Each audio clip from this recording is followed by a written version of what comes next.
जेनम second year का मैं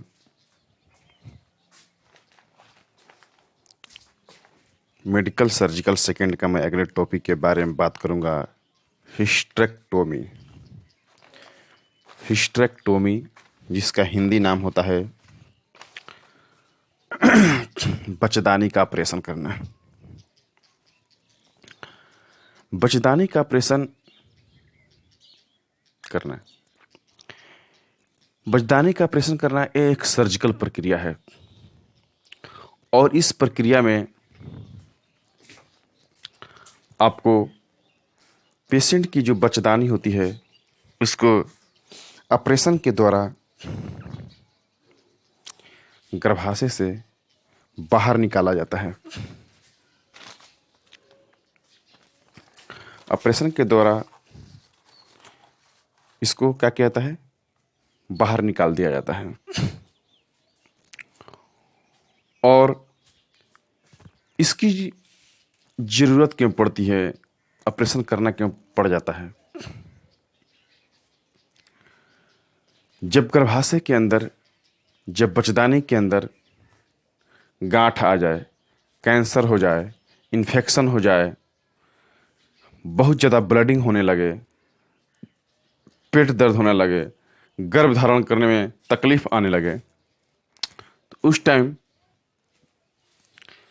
लगातार ट्रीटमेंट के बाद, लगातार इलाज के बाद जब पेशेंट ठीक नहीं होता है, उसमें किसी भी प्रकार का सुधार नहीं होता है, तो उस टाइम डॉक्टर के पास एक ही उपाय रह जाता है, उसका ऑपरेशन।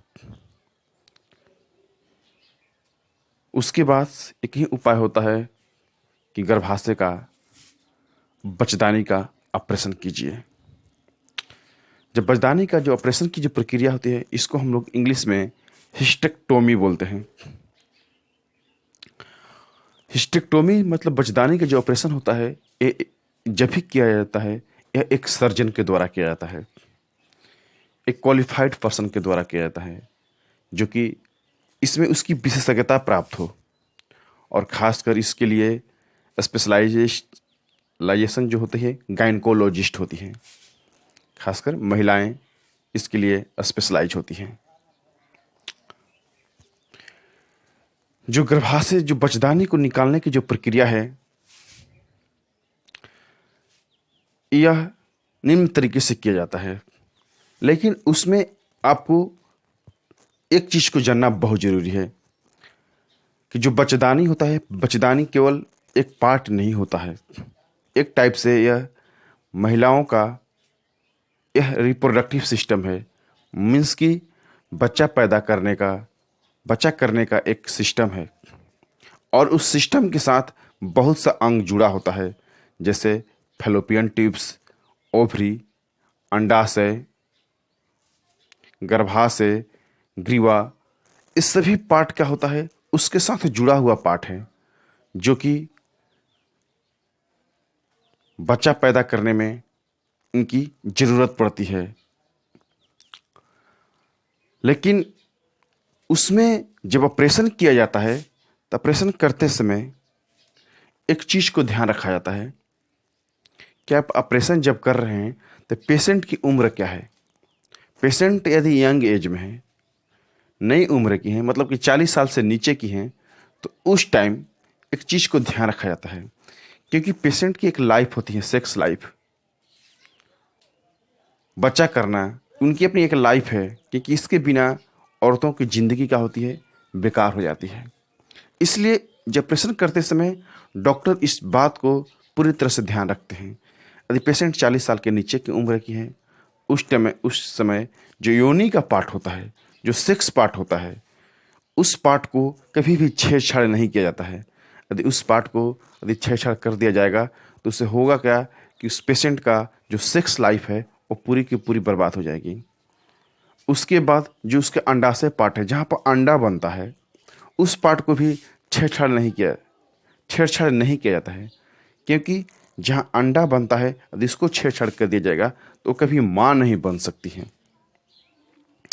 इसलिए ऑपरेशन करते समय इस बात को ध्यान रखा जाता है हमेशा कि किस टाइप से ऑपरेशन किया जाए, कैसे ऑपरेशन किया जाए, ताकि पेशेंट का जो नॉर्मल लाइफ है वो भी डिस्टर्ब न हो और पेशेंट का इलाज भी हो जाए। उसमें इन बातों को ध्यान में रखते हुए ही ऑपरेशन किया जाता है और ऑपरेशन करने का विभिन्न प्रकार का तरीका अपनाया जाता है।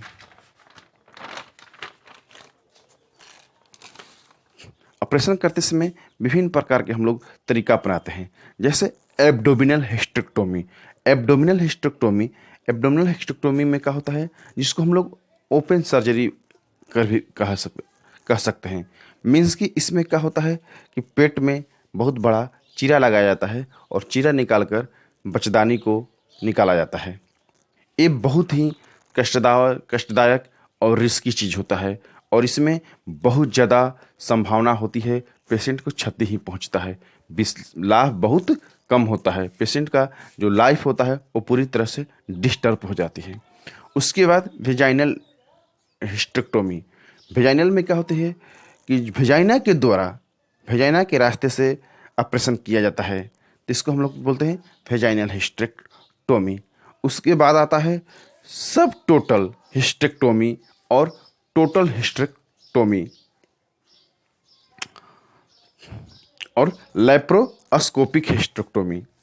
हम बात करेंगे पहले लेप्रोस्कोपिक हिस्टेक्टोमी के बारे में। लेप्रोस्कोपिक हिस्टेक्टोमी क्या है?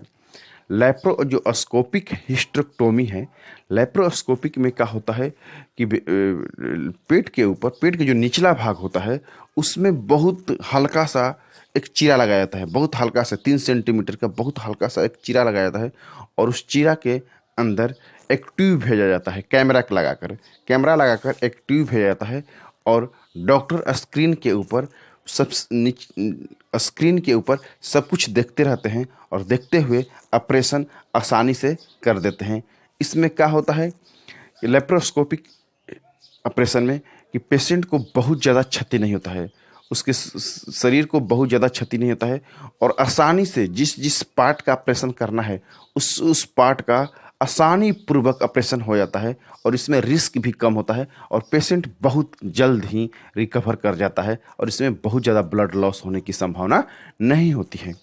उसके बाद हम बात करेंगे सब टोटल हिस्टेक्टोमी। सब टोटल हिस्टेक्टोमी में क्या होता है कि मीन्स कि जैसे बच्चेदानी हुआ, मैंने पहले बताया कि बच्चेदानी के साथ जो पार्ट होता है जैसे फलोपियन टिप्स हुआ, अंडाशय हुआ, योनि हुआ, इस टोटल पार्ट आता है। यदि आप केवल बच्चेदानी पार्ट को ही ऑपरेशन करते हैं, इन सब पार्टों को छोड़ देते हैं, तो उसको हम लोग बोलते हैं सब टोटल हिस्टेक्टोमी।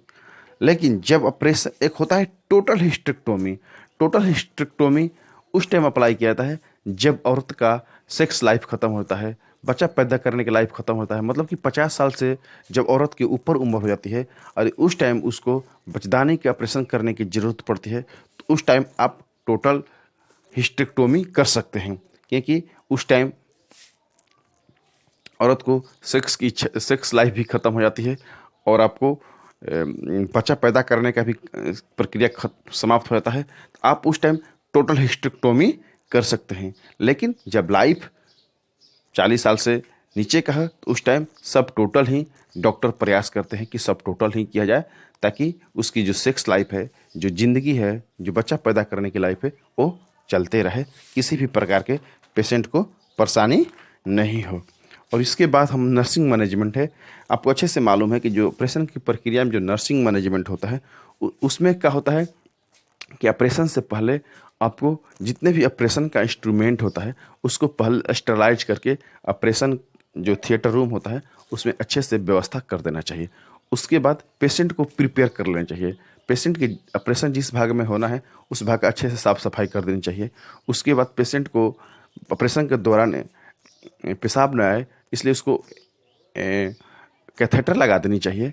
उसके बाद पेशेंट को मल ना निकले उसलिए उसके पहले एनीमा लगा देना चाहिए। इन सभी प्रक्रिया को पूरा करना चाहिए। पेशेंट को ऑपरेशन से 6 घंटा पहले खाने का कुछ नहीं देना चाहिए, ताकि पेशेंट को ऑपरेशन के दौरान किसी भी प्रकार की परेशानी नहीं हो और पेशेंट को ऑपरेशन के लिए पूरी तरह से प्रिपेयर कर लेना चाहिए। इस बात को हमेशा ध्यान रखना चाहिए। Thank you.